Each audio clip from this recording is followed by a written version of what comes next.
Welcome to the virtual GEI powered by TC Global. We have Romila Chopra joining us on the panel alongside Ron Maklaki.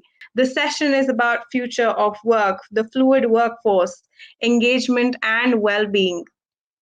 So, how are organizations dramatically changing? Hello, Romila. Welcome. Hello, Japneet. Good to see you again. Likewise. Thank you for being with us. My pleasure, totally.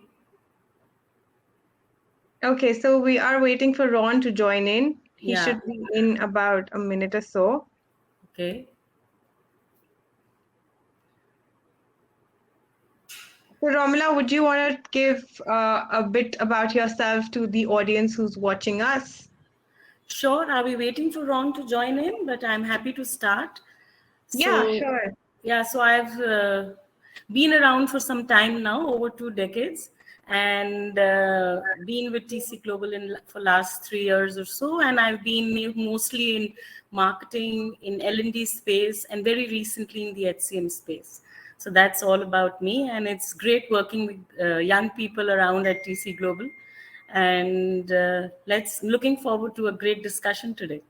Absolutely, absolutely. So looking forward to the discussion. Great. So, like I was saying, we are talking about future of work and fluid workforce. So, how fluid employees are gaining immense popularity and becoming the core of organizational workforces. That is what I was talking about. And that, this also means that organizations need to dramatically change their talent management strategies. Yeah.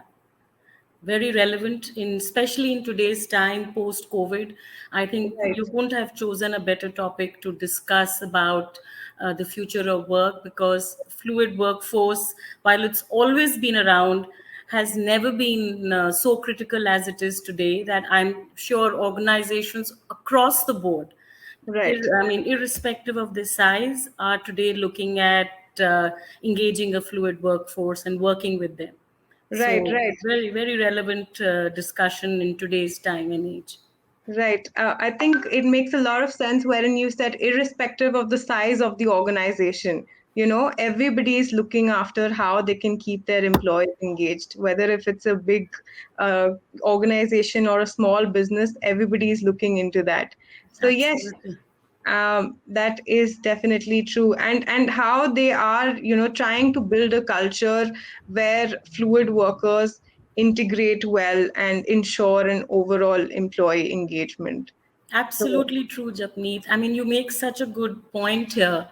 Integration with the culture is of prime importance, because blended teams are the way of the future, right? yeah, You can't just be in. I mean, now that time of working only at the resources that are available at your doorstep, that doesn't work anymore, because the right, demands are changing and a lot of other things are changing. So I think while we get into the discussion deeper when Ron comes in, but just to your point here, that blending the workforce into the culture is so critical, because every person, irrespective whether he's a fluid workforce or she's a regular employee of the company, regular member of the company, every person who joins has an impact on the culture of the company. right. So, irrespective of the nature of their engagement with the organization, so we have to make sure that that cultural integration of the fluid workforce happens and is as critical as your regular member of your Right, organization. right. And I feel, that culture is something that you cannot impose or you cannot force somebody on. What are your thoughts on that? Culture, very simply, is I mean, there it's about your beliefs, it's about your Right, value system, it's about what you think are the structures in your organization that support all the work that you do, right? right, And it's at an organization level, it's something that will happen irrespective of the fact whether you make a conscious effort to create a culture. If you don't make an effort to create a culture, it will anyway move to a default culture. There will be some right, culture that will be prevalent in the right, organization. So it's right, very important to proactively work towards towards the desired culture that you would like to create in the organization. Right, right. So the organizations definitely, what I understand is that they definitely have to put an effort to, whatever culture they're trying to drive forward, they have to put an effort, and that effort has to be very consistent. Absolutely, Japneet. I think you hit the nail on the head. It has to be articulated, it has to be clear, and it has to be one has to be at it in order for Right, it to land where you want it to land. right, And it should not be accidental. It should be right, very deliberate. right, right, right. That makes so much sense. All right. This is great. We're already digging, in the conversation. Hi Hello. guys. Hi, Kalpana. I thought while we are waiting for Ron to join in, why don't I also join and have a nice Sure. conversation More with? the merrier. More the merrier, Kalpana. Absolutely, absolutely. Very warm welcome, Kalpana. Thank you. Very interesting topic, Japneet. We're going great guns with what Romila has just said. We just had a panel discussion a few minutes back where we really touched upon the skills that are required in this new DNA age, and how people are getting skill and getting great Right, new avenues and new jobs in that. Yeah. right. Yeah. My colleague Jigyasa actually popped this question on for the panel that how important is KSA, this knowledge, skills, and attitude. And one of the panelists said that the attitude of growing and learning is very important. So yes, I think uh, absolutely holds very true.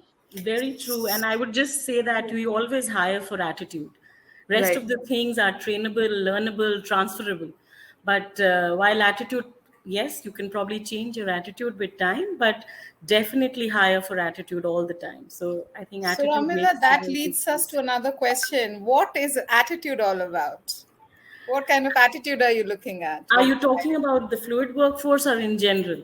in general? You can give In us both general. Yeah. perspectives, in fact. Okay, I would say attitude to a very large extent is about your mental setup, how you react and respond. It's your softer side. It's your also the way you respond to situations, how you take things up. And that's a very simple way, and that's how I understand attitude. How have you responded? If I'm interacting with someone in an interview, for me, what's important is evidence of the fact on how they have reacted to various situations in their life, and that gives some some sneak preview into what their attitude has been in life. So that's more important than, yes, your degrees, your qualifications, we give all credence to that, but at the same time, how have your reactions and responses been to situations in life? That's a very big part of attitude for me. How do you use your time when you're not at work, when you're not engaged? What is it that you do you invest in your learning? That's a reflection of your growth mindset and your attitude.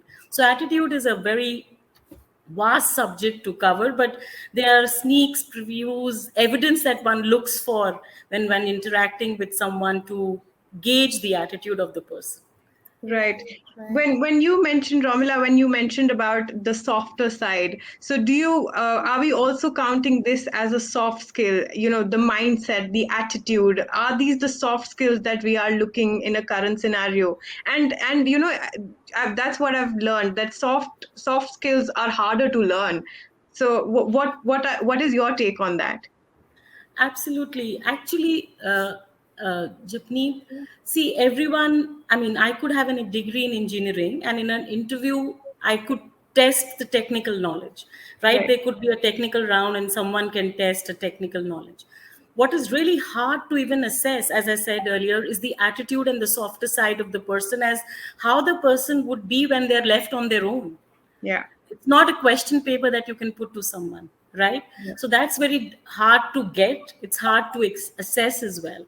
So that's the big piece, and one looks for evidence in one's life, and a lot of ways to look at how attitude would sum up, how they've taken up different things, whether it's learning, whether it's upskilling themselves, what are they doing real time outside of, as I said earlier, their Right. education or their work.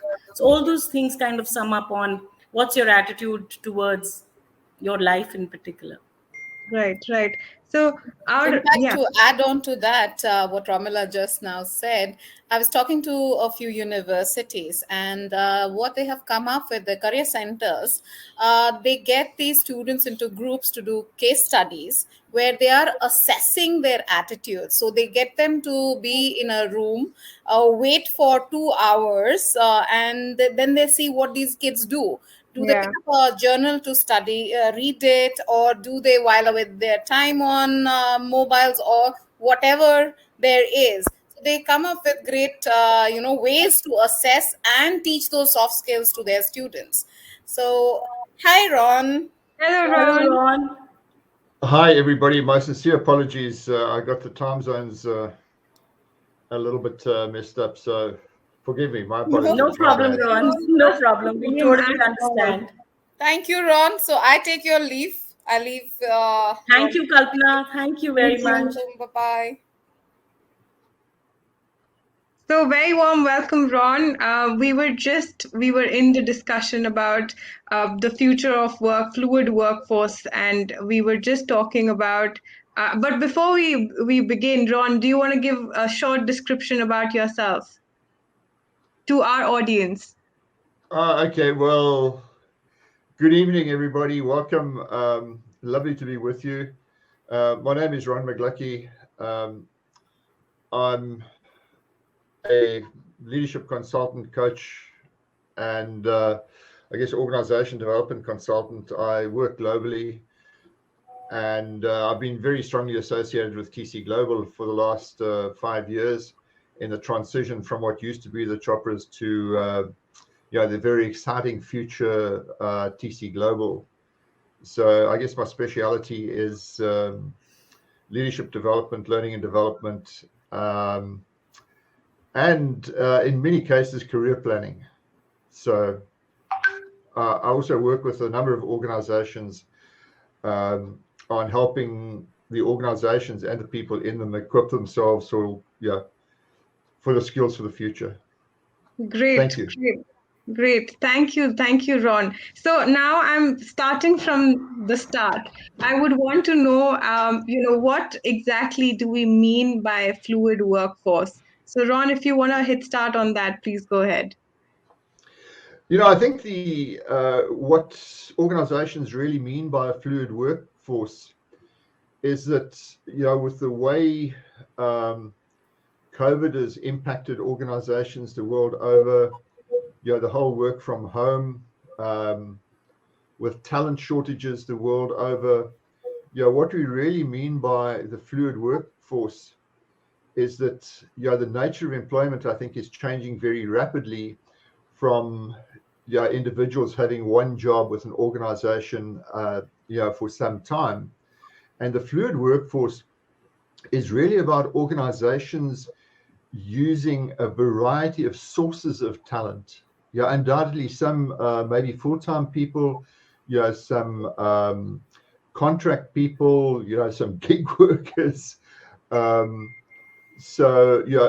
also fluid being virtual engagement in many cases. Right. In probably most cases, from really all corners of the world. That's the way it's changed. And I think what the fluid workforce means for the individual is that our classic definition, of a career with an organization, climbing up the ladder, is probably also changing quite dramatically. Where we're already seeing it is that an individual will have sort of a career portfolio. Right. Where at any one time they might be contracting, to organization A. They might be, doing projects for organization B. They might be employed by, part-time on a long-term basis by another organization. I take myself as an example of a fluid worker. I work with many different companies in many different countries in many different ways. Yeah. So I think it's a very exciting time that we're heading into. And I think it places a lot of demands on people. Sorry, I'm talking too much. That's a quick a quick definition. No, that was great. I love the part wherein you differentiated workforce, fluid workforce from the perspective of an organization and what fluid workforce would mean for an individual. So thank you. But Romila, do you want to add to that? Yeah, I'll just like to, I think what Ron said is very true in the current time, especially post COVID. I'll just like to add that traditionally, the people in the entertainment industry, art, music, theater, they've all long operated in this freelancer mode, Oh, right? yes. Right, so they've always been, most of the time you'll find them in that mode. It's only very in recent times that we found so-called knowledge workers, so to say, the IT guys, the consultants, the software developers, people who develop apps, advisors, I mean consultants like Ron, the high-end consultants and advisors like Ron, who are actually now are now able to actually unchain themselves from the traditional work mode and be more autonomous in the way they approach their work life.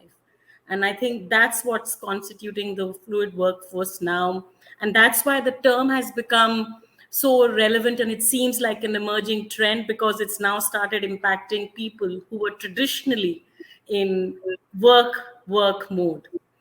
Right, right. So why do we think that, and why employee engagement and well-being has become, it's an important factor at the workplace today? So Romila, if you want to start with that. Okay, so of course, employee engagement and well-being is an important factor uh, for for em- for any organization to ensure that, because people are what who actually do the work, right? They're the one who get the business, who deploy, who deliver, and everything. So people are important. I assume you're asking specifically for fluid workforce, Yeah, or is it a yeah, general question? yeah. Okay. In case of fluid workforce, especially, why their engagement is very important, because once you take someone in, whether it's a full-time resource or someone who is on a contract with you, they become part of your team. They become part of the culture. And as I mentioned earlier, we're all working in blended teams. So the integration of that person into your culture is important. Therefore, the engagement with that person is super critical, so that they understand the realities of your organization, and therefore you need to keep them engaged. Another very critical point is that we should understand this, where these people are coming from. People who come to be as fluid workforce, they have made a very conscious choice of not getting trapped into the 9 to 5 thing, right? So you have to make sure that you are respecting their need for flexibility, engaging them, giving them the challenge that they want. I mean, that's the basic premise of doing what they're doing. So Right. therefore, the engagement and their well-being is very important, because not all fluid workforce comes cheap. They are there for a specific reason. So you have to make sure that you are taking care of them. So that was a long answer No, no, to your short absolutely, question. absolutely. Ron, do you want to add something more to that? Yeah, I agree with Romola very strongly. I think what also makes the case very strongly for employee engagement, certainly it's been proven many times over that highly engaged people are highly productive people. So, it's a bit of a no-brainer. And, I think especially in this cliche new normal, um, where a lot of traditional ways of interacting, having a coffee together, having a chat during lunch break or whatever, a lot of our conventional ways of interacting, of relating to each other face to face in physical presence is no longer there. Right, And, what we are seeing globally now is that organizations are definitely experiencing more difficulty in keeping engagement there, because the virtual, the virtual way of working has impacted negatively, on right. team engagement, on team collaboration, on that engagement. So, that's why I think we'd invite organizations and people in the workforce to pay very specific attention to the whole area of engagement. Right. Absolutely. So both of you mentioned that, Romila mentioned about being virtual, and you also, Ron, said about the new normal. So now in a post-pandemic world, people have become comfortable from working from home. And Ron, to what you said, it's become negative. So what challenges are we facing in engagement and well-being? And what do you think are companies doing it to address this challenge or these challenges? Ron, if you want to take up on that. Okay, so there were two questions there. So the first question was what? So the first question is, what are the challenges? Because In people virtual are in a, working. Yeah. yeah, I think the first challenge in virtual working um, is trying to establish systematic sort of work routines, where right, you can differentiate between work time, family time, exercise time. So, I think sort of working from home, it's just all together. right. I think Um, we're all used to the asynchronous working style. Everybody has a different pattern of adopting to your asynchronous working style. yeah, and I think people are still battling to come to terms with very productive ways of working asynchronously. Right, Um, and I think from an organization perspective, um, and I was chatting with the vice president of research and development for VMware in the US. Matter of fact, yesterday, and they are investing heavily in ensuring they've got the right technology to right, enable really great communication between people. They're also now finding very creative ways of team development, where instead of from a coaching perspective, we're just coaching one-on-one. There's now a very strong movement um, for coaching asynchronous individuals that make up teams. So it's coaching the team as a whole. So that is a major development that we see happening, a very exciting one that's happening. And I think also, what a lot of organizations are doing to support people, in the asynchronous environment, is learning and development around personal productivity, personal planning. How do we communicate well in this sort of situation? And also, where necessary, making sort of employee assistance programs available to yep. help people that are really battling to cope. Right, absolutely. So I think technology and communication, internal communications for the organizations, that's very important. And also, wherein you mentioned about personal planning, that is definitely what organizations are taking up. Romila, what are your two bits on this? So exactly two bits, because I agree with whatever Ron has said earlier. I only add that it has become ever more important to keep a one-on-one connect with the people, because earlier when we all came to office, there was a common working space. Right, Right now, everyone's work environment is distinct because we are all in very different environments. So I think there is also a need for a one-on-one sync up with the members of the organization, and because not that the challenges may not be common. right, absolutely. That's so true that challenges might not be common. All right, so most of our audience, they would want to know what kind of industries, what industries are now looking for, especially in a post-pandemic world. So when we were talking about skills, Romila, initially, and you mentioned that it's just not the degree that matters; it's also your soft skills that we are looking for, your mindset, your attitude. So what are industries now looking for, especially for these young, aspirants who are looking for global education and they will be looking for jobs later on? So what are we looking at in a post-pandemic world? Any of you who ever wants to go first? Ron?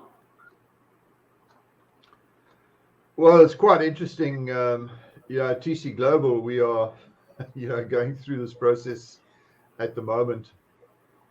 And I think what companies are looking for, um, comes down very strongly to that whole hiring on attitude.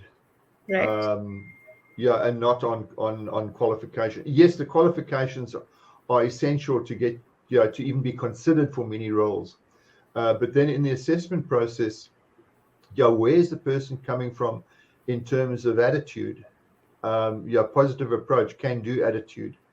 And what organizations are looking for, and what I'd invite our students to think of very strongly, the way organizations will also assess this is how well have students used their time, while at university, not just to study, but to get involved in extramural activities, to get Right. involved in startups, to get involved in internships, to do extramural courses, to make sure that they are really a jump ahead of developments in their professional field.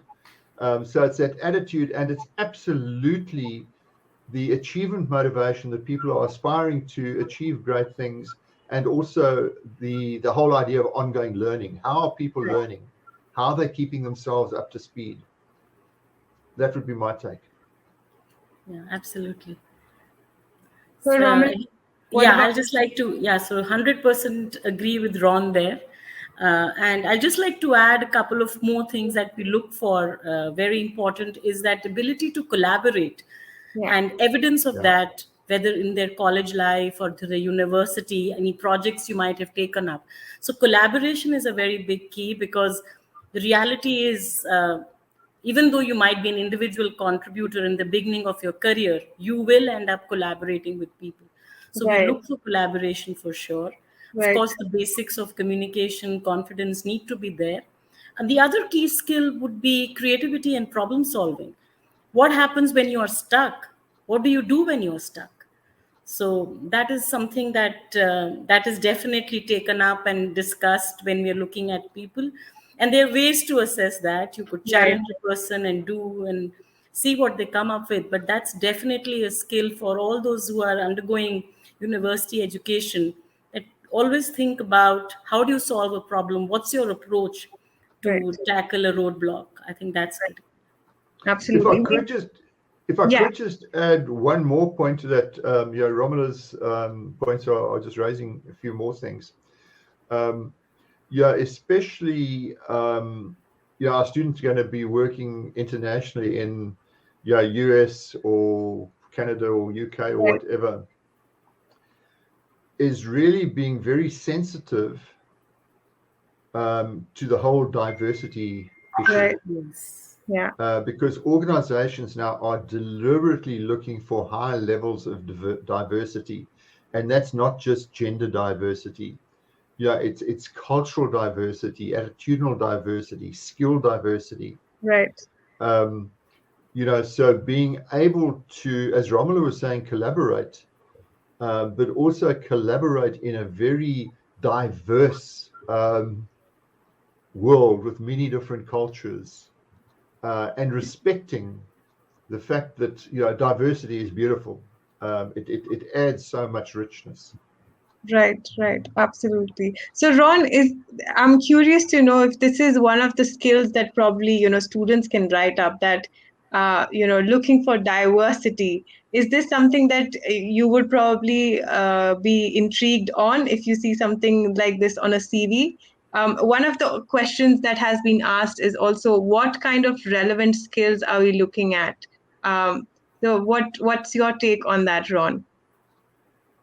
Well, in any 1 week, I think Romulo might confirm this. We might be looking at least a dozen CVs or whatever. And if people are talking about diversity and the experience with diversity and different cultures, wow, that really gets us excited. The other skills that really get us excited is where people have really used their initiative, Hmm. have been innovative, have been creative. And what goes along with that, people that have expressed curiosity Right. about what's happening in the world. What are the Yeah. skills that are happening? What is technology doing? What is Yeah. society doing? To Being I think in TC inquisitive. Global terms, we call it to be a global citizen, to know what's happening in the world. Right.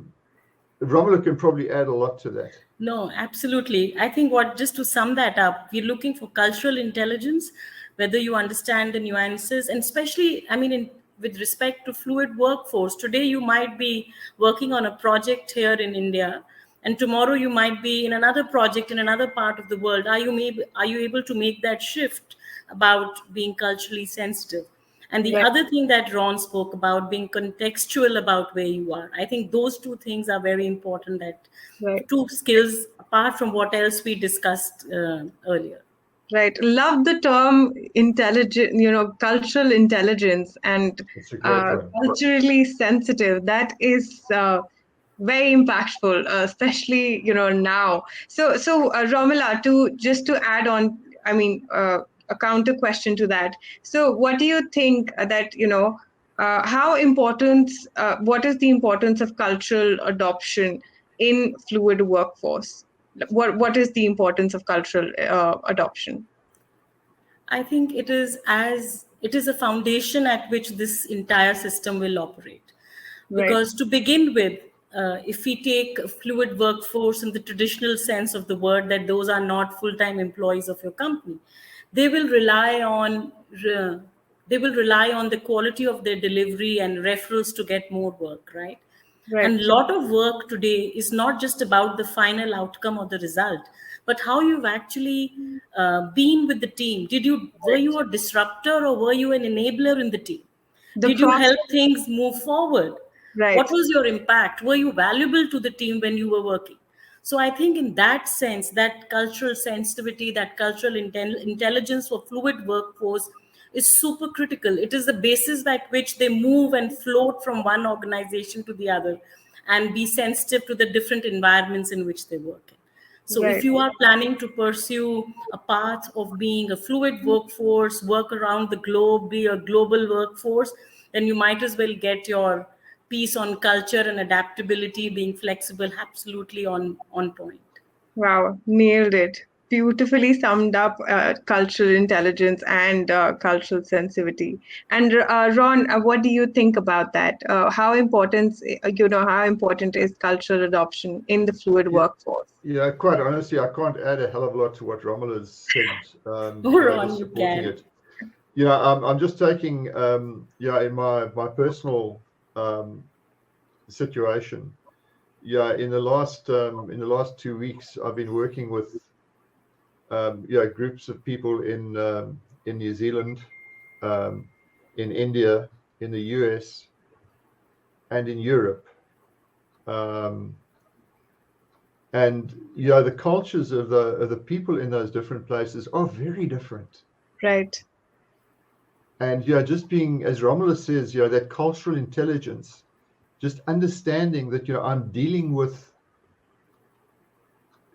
people that are that are from very different culture, that I'm accustomed to, being Right. sensitive to it. Exactly as Romola said. Being very agile in your thinking, being very adaptive, being very flexible. And probably even more importantly than that, being completely non-judgmental. Oh, right. Absolutely. Yes. Because somebody has a different culture, they see things differently. That doesn't mean that that I'm right and they're wrong. They Right. might just have different ways of doing things, but maybe get even better results than I can get. Right. Right. And So and I correct guess me if I'm wrong, Ron, but that also means, especially when we are looking at a very diversified, when we're looking at diversity, then it is more important to have the non-judgmental thing. absolutely. Absolutely. Right. I think people that are demonstrating very strong judgmental values um, are going to find it very difficult to progress in a fluid Hmm. workforce. It will just be completely intolerable. Right. Yes. And that cultural sensitivity. what was very interesting in discussion I was having with this particular person from VMware in the US. They use a very diverse fluid workforce, and with people outside of America not being sensitive to the Black Lives Matter, Right. that caused so much conflict. Yes. Within tremendously diverse teams. Right. It disrupted a lot of team functioning completely unnecessarily. Because Right. again, the whole question of judgment coming in there, that this Black Lives Matter is, well, it's a wonderful thing, or it's absolute nonsense. Right. So I think just respecting the fact that we are not in a position to make any value judgments about that. It is what it is for the people that are there, and we need to respect all of those significantly different perspectives and perceptions that exist in the fluid workforce. Right. And Absolutely. keep our judgments, just don't judge, keep it completely out of it. Out of office. Yeah, absolutely. Yes. That's Right. well put, Japneet. Right. I think the Black Lives Matter, the example that you put, Ron, was just in sync with what you were trying to explain. Was wonderfully put. We are unfortunately coming to an end of our session. So, if there is anything that you would want to give out to the audience who's with us, anyone of you who would want to go ahead, what would be your ending words? Romola, you go ahead first. Okay, Ron. I would just say that I think fluid workforce is the need of the hour as well, because it's your, as an organization, I think that's your way to get competitive advantage, because you can actually get the best talent that you want, specialized skills, without the too much overhead cost or long-term commitment. At the same time, for an individual, it's pretty liberating to be part of this workforce, so that they can experiment, get experience in diverse industries, as long as you have the appetite of risk and can do away with the security of a 9 to 5. So it's a win-win if you're willing to stick your neck out. Right. Wow. Appetite of risk. I am taking so much from this session today. Absolutely. All right. So, Ron, what are your thoughts? Well, I would like to sort of really put the cat amongst the pigeons a bit. I believe with people going into the fluid workforce, you might actually have more security and less risk, because your career, your income is not dependent on one organization. You might have a blow up with your boss, Right. and decide to quit or get fired or whatever the case may be, and then you've got nothing. Right. Whereas with the whole fluid workforce, you've got a whole lot of different options, you've got a whole lot of different things going on, and I personally believe I have a lot more security doing, well, I guess, being a fluid worker, than a single company. And if I had any advice for our young people, there are just so many fantastic opportunities coming up in the fluid workforce, and it's absolutely where the future lies. Embrace it. That sort of change is absolutely your friend. Right. Go for it. Well said, Good Ron. luck and God bless. I'm totally inclined to listen to what you just said. Yes. You got me on that one, totally. Absolutely. You sold it very well. Just a You different sold it very well, perspective. Ron. We're moved. We're moved. Thank you. So this brings us to the end of our session. Thank you so much, Ron. Thank you so much, Romila, for being with us today and sharing such wonderful insights. Thank you. Thank you for having us. Well, namaste, everybody, and please, my sincere apologies. I got my time frame screwed up.